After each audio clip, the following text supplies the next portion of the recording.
Hi friends, welcome to Jeffin's Mommy Kitchen. இன்னைக்கு நம்ம சேனல்ல என்ன பார்க்க போறோம் அப்படினு பாத்தீங்கன்னா ஒரு சிம்பிளான ஒரு குயிக்கான இட்லி பொடி ரெசிபி தான் பார்க்க போறோம். சோ இது வந்து யாரோட ஃபேவரட்டா இருக்கும் அப்படினு பாத்தீங்கன்னா குழந்தைகளோட ஃபேவரட்டான இட்லி பொடின்னு நான் சொல்வேன்.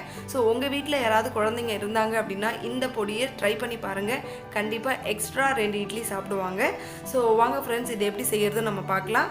வீடியோக்குள்ள போகிறதுக்கு முன்னாடி யாரெல்லாம் இன்னும் என்னோட சேனலை சப்ஸ்கிரைப் பண்ணலையோ ப்ளீஸ் சப்ஸ்கிரைப் மை சேனல். மறக்காம பெல் ஐகானை கிளிக் பண்ணிக்கோங்க. அப்பதான் என்னோட அப்கமிங் வீடியோஸ் உங்களுக்கு வரும்.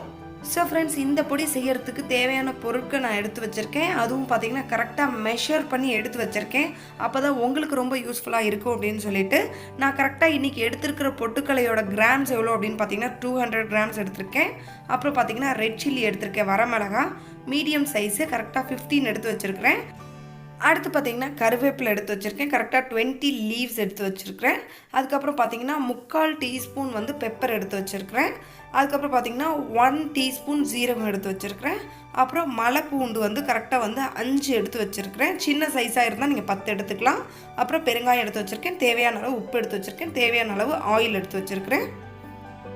இப்போ ஒரு பேனில் நம்ம எடுத்து வச்சுருக்க பொட்டுக்கடலையை வந்து நம்ம சேர்த்துக்கலாம். இது வந்து பார்த்திங்கன்னா ஃபுல்லாக வந்து மீடியம் ஃப்ளேமில் வந்து நம்ம வறுத்து எடுத்துக்கணும். கரெக்டாக ஒரு 3 to 4 மினிட்ஸ் வந்து வறுத்து எடுத்துக்கோங்க. இந்த மாதிரி ஒரு கோல்டன் ப்ரௌனிஷ் கலரில் வர்ற மாதிரி நீங்கள் வறுத்து எடுத்துக்கோங்க. அடுத்து கொஞ்சமாக நல்லெண்ணெய் சேர்த்து நம்ம எடுத்து வச்சுருக்க வரமிளகாவை இதில் சேர்த்து நம்ம வறுத்து எடுத்துக்கலாம். ரொம்ப வறுக்கக்கூடாது, பிளாக்காகவும் ஆகக்கூடாது. லைட்டாக அந்த மிளகாய் வந்து உப்பி வர்ற மாதிரி நம்ம வறுத்து எடுத்தால் போதும்.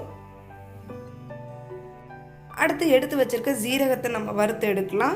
இது பார்த்திங்கன்னா லைட்டாக வெடிச்சு வரும், அந்த ஸ்டேஜில் நம்ம வந்து எடுத்துடலாம். இதை அடுத்து நம்ம எடுத்து வச்சுருக்க மிளகை வந்து இதில் சேர்த்து வறுத்து எடுக்கலாம். லைட்டாக ஹீட் பண்ணி எடுக்க போகிறோம், அவ்வளோதான். இது பார்த்திங்கன்னா லைட்டாக வந்து அந்த அரோமா வரும், பெப்பரோட அரோமா, அந்த ஸ்டேஜில் நம்ம எடுத்துடலாம்.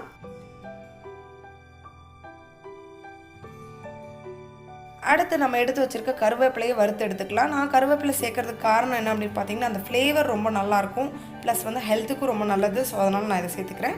அப்புறம் கொஞ்சமாக ஆயில் விட்டு நம்ம எடுத்து வச்சுருக்க பெருங்காயத்தையும் இதில் வந்து வறுத்து எடுத்துக்கலாம். இது நல்லா பொரிஞ்சு வர்ற வரைக்கும் நம்ம இதில் வறுக்கணும். ரொம்ப ஆயில் சேர்க்க வேணாம், சும்மா கொஞ்சமாக இது பொரியிற அளவுக்கு சேர்த்தா போதும். அடுத்து நம்ம எடுத்து வச்சுருக்க மலை பூண்டை அதே மாதிரி கொஞ்சமாக ஆயில் விட்டு நல்லா வந்து கோல்டன் ப்ரௌனிஷ் வர்ற வரைக்கும் ஃப்ரை பண்ணி எடுத்துக்க போகிறோம். பாருங்கள், பூண்டு நல்லா வந்து கோல்டன் ப்ரௌனிஷ் ஆகிடுச்சு.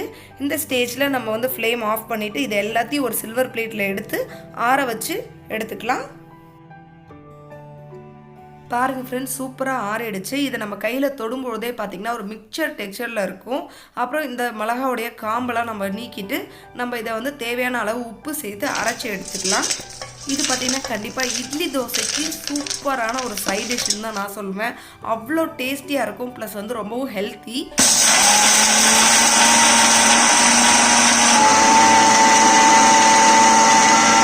ஸோ நம்ம இட்லி பொடி ரெடி ஆயிடுச்சு. எப்படி இருக்குது பார்க்கலாம் வாங்க. வாவ், செம்மையாக இருக்குல்ல பார்க்கும்பொழுதே. சில பேர் வந்து பார்த்திங்கன்னா கொரப்பாக அரைப்பாங்க, சில பேர் வந்து நைஸாக அரைப்பாங்க. இன்றைக்கி நான் வந்து நைஸாக அரைச்சிருக்கேன். உங்களுக்கு எப்படி வேணுமோ நீங்கள் அரைச்சி ட்ரை பண்ணலாம். ரொம்பவே சூப்பராக இருக்கும். கண்டிப்பாக உங்கள் வீட்லேயும் ட்ரை பண்ணி பாருங்கள். ட்ரை பண்ணி பார்த்துட்டு நல்லா இருந்துச்சு அப்படின்னா கண்டிப்பாக கமெண்ட் பாக்ஸில் வந்து கமெண்ட் பண்ணுங்கள். இந்த வீடியோ பிடிச்சிருந்தால் லைக் பண்ணுங்கள், ஷேர் பண்ணுங்கள். மறக்காமல் என்னோட சேனலை சப்ஸ்கிரைப் பண்ணுங்கள். மறக்காமல் பெல் ஐக்கானையும் கிளிக் பண்ணுங்கள். இதை விட சூப்பரான ஒரு வீடியோட சீக்கிரமாக உங்களை சந்திக்கிறேன். Thank you so much. பை.